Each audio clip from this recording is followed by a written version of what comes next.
lovely library lions. This week I want to talk about the 10 books that I am having myself read this autumn. I usually set a seasonal TBR of 10 books that I want to get through that season, and then the rest of it is free reading. It works a lot better for me than monthly TBRs do. I usually always get through the 10 books that I set myself out to read, and then I can read the ones that I am super just wanting to read, mood reading, that sort of thing. So let's get started.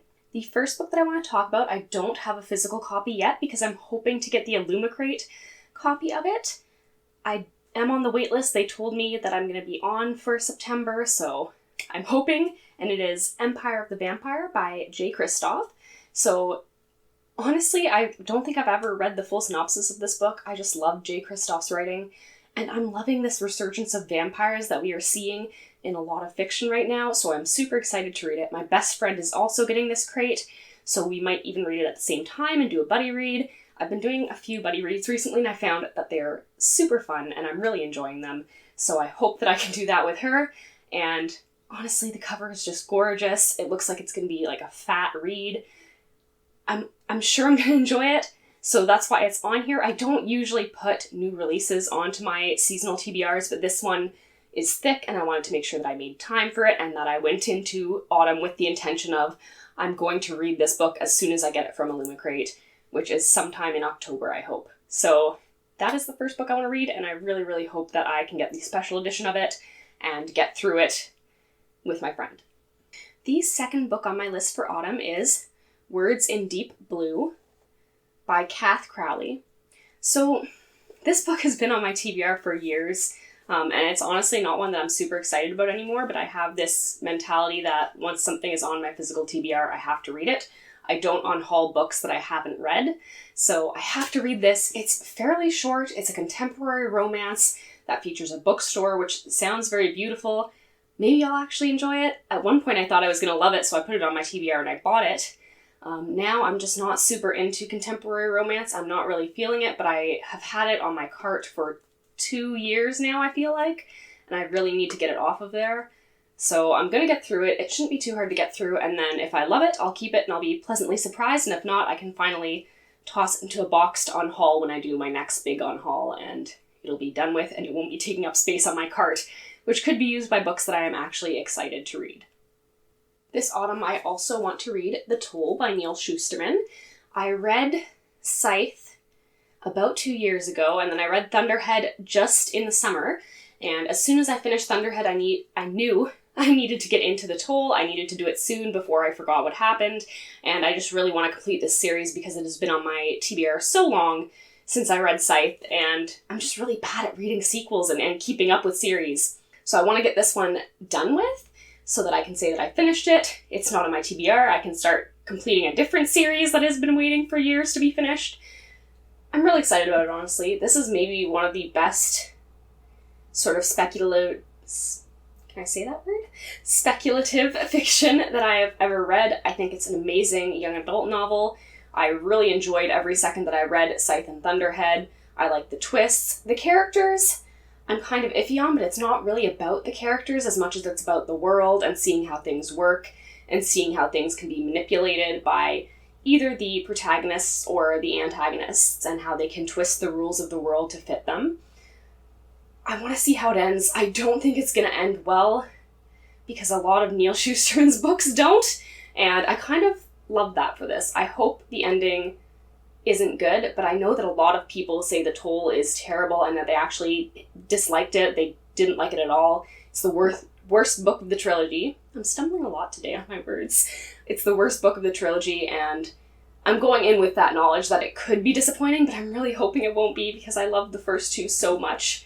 So I'm going to get through this. It is a bit thick, but should be an easy read because Shusterman's works always are. My manga for the month is the Fullmetal Edition of Fullmetal Alchemist, Volume 14. This one features Greedling, who I like, but I don't like as much as the original Greed. I think there's only 4 more volumes after this, and then the series is over, which is kind of devastating for me. I've been really enjoying sort of slowly rereading and getting the books on release, and it's going to be sad when I can't get one of these every 3 months to continue my obsession with Fullmetal Alchemist, but I guess I'll have to pick up a new manga. This one is the end of the Briggs arc and the start of moving into the final arc where we get the final battle. All the main characters are sort of separated. Ed and Al do their own things, which is a pretty big deal because for most of the manga, they're attached at the hip. So seeing them apart for so many chapters is pretty exciting, but it isn't my favorite part of these series. Other than the final battle and the ultimate conclusion and a few battles that are to come, Envy versus Mustang, Father versus Ed, that sort of thing, I feel like the peak of the series is past. So I'm a little sad that we are this far in, that it is almost over, and that I have gotten to all my favorite juicy scenes, but I'm still happy to read it. It's my favorite manga ever, and I am so happy that I have volume 14 of this to dig into. So my next 3 books are going to be the Owl Crate books that I got in summer. I like to try and read my Owl Crate books regularly because otherwise they pile up, because a lot of them don't sound like books that I'm going to enjoy, and a lot of them honestly aren't books that I'm going to enjoy in the end. A lot of them I end up disappointed by, but there are rare gems and I want to find those. So first off, I want to talk about A Lesson in Vengeance by Victoria Lee. So this one actually sounds like something I would like. It's dark academia, there are ghosts, it's just very... The synopsis draws me in. I like the idea of a haunting, I like the idea of witches, of these 5 girls haunting this place. One of the characters is a novelist. It just sounds very intriguing. I don't like the cover so much. I feel like it looks kind of muddy, but the actual story draws me in, and I'm hoping that I'll enjoy it. I'm not going to get my hopes up too high because I have been severely let down by some Owl Crate reads in the past, but I am looking forward to it as much as I dare because it could be really good. It has that potential. Its synopsis sounds like it'll be very enjoyable, and it's very on trend right now. I think Illumicrate is doing a different Dark Academia box, and it's a different book entirely, so there's a lot of these coming out right now. It's on trend, and I'm hoping this is one of the good ones. The July Owl Crate book was This Poison Heart by Kaylin Bayron. She wrote Cinderella is Dead, which has been on my TBR forever because the cover is gorgeous, and this has a gorgeous cover as well. I actually like the original better with the red shirt. I feel like the colors are nicer, but my friend did say this reminds her of Poison and Toxins, and I guess that's true. It is very toxic looking, which suits the story, I suppose, but the original cover was a little cuter. This is about a girl who has magical powers entwined with poisons and gets gifted a grand garden to try and hone her powers and control them. So that's pretty much all I got out of the synopsis. There's obviously going to be conflict in there. I'm really excited to read this. A lot of people are saying that they read both Cinderella's Dead and this, and that this is the better book. So if I don't like this one, I'll know that I probably won't like Cinderella's Dead, but if I love this one, I'll probably pick up Cinderella's Dead faster and get through both of them. This cover is so pretty. I'm so excited to read this. This is one of the books that Owl Crate had that I was probably going to pick up even if Owl Crate didn't have it, so those are always nice to receive because it means it was already a book that was on my TBR and I'm just getting a copy of it instead of a book that I maybe didn't want to pick up and won't enjoy. And finally, the June Owl Crate book is Sisters of the Stake by Serena and Sasha Nanua. So this is a Prince and the Pauper sort of story where one sister is a princess and the other is a thief, and they have to trade places to accomplish something that they both want. I'm really intrigued by this story. I really like the changes Owl Crate made to the cover in this case, actually. The blue is a lot nicer than the orange, in my opinion. It is quite a thick book, so I'm a little intimidated going in because if I don't like it, it's going to be long, but the synopsis is very promising. I like that they have dual authors. It doesn't always work, but dual authors do tend to make points of view more diverse and easier to tell the voices of the characters apart, which I think is super, super important in dual POV novels, because if you can't tell the characters apart, if the voices are too similar, it gets really confusing and really boring. So I'm glad that there's 2 authors to this. They're also sisters, so I'm really interested in seeing how they write these 2 characters. And honestly, I just really love stories about siblings where the relationship between 2 sisters or 2 brothers or a brother and a sister is the main relationship in the book. I feel like young adult novels too often trend towards romantic love being the most important relationship in life, or romantic love being the important part of a story. And that can be true. Romantic love is important, but sibling love is so strong, and we don't get nearly enough stories about it there's too many families in YA who are just single orphaned children or children who aren't accepted and understood by their families, and I really love that we're seeing that change. We've got quite a few sibling novels this year, and I'm excited to see where this one takes me. This next book has been on my TBR for far too long, and it's Moxie by Jennifer Matthew.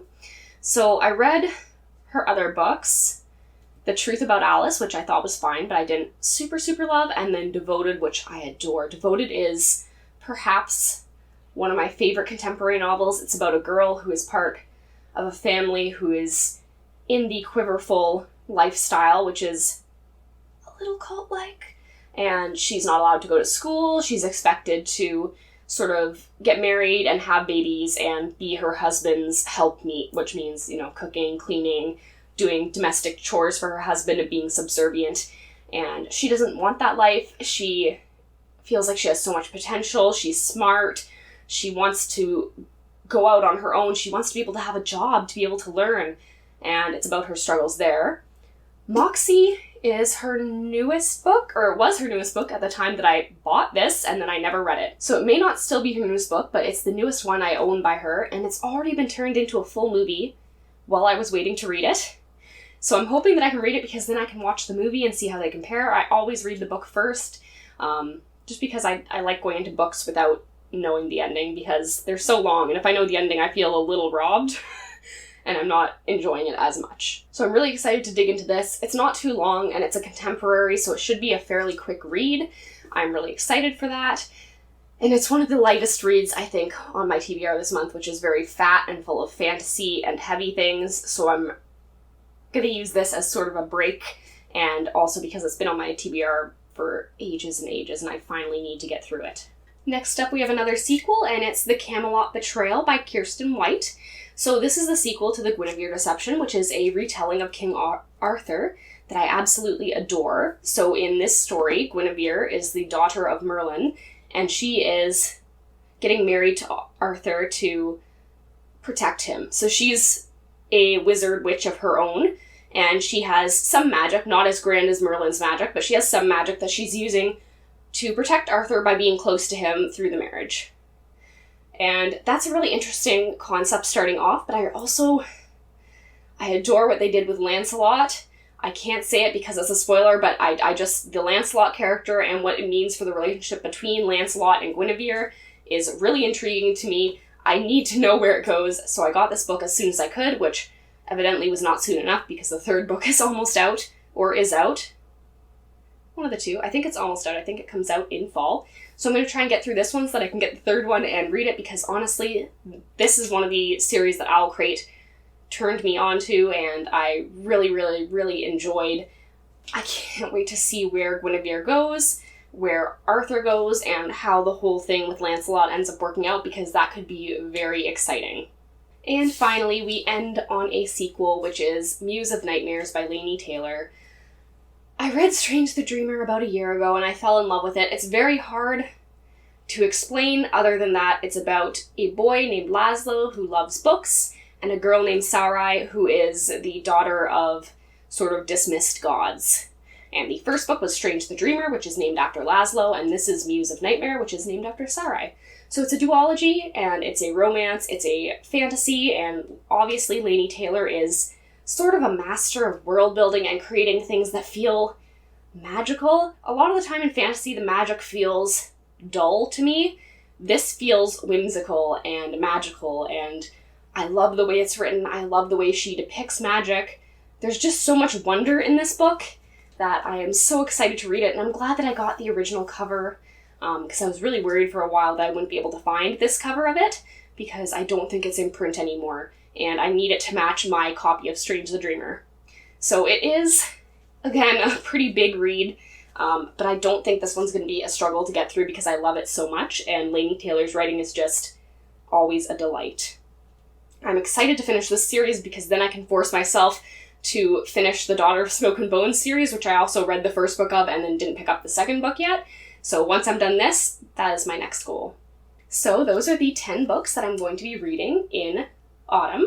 I am really excited to dig into some of these. Some of them are ones that I just want to get rid of, that I want to be done with, and that's fine. I need to make sure that I read the books I buy. I'm not going to be someone who buys a bunch of books that I don't read, because I don't like that. I don't want to spend my money and then not get any use out of it. So even if I end up not liking them, at least I'll have read them, and then I can unhaul them and give them to someone who might like them more, instead of them just collecting dust here. Let me know what you're reading this autumn, and I hope that you have a lovely weekend. Don't forget to like and subscribe.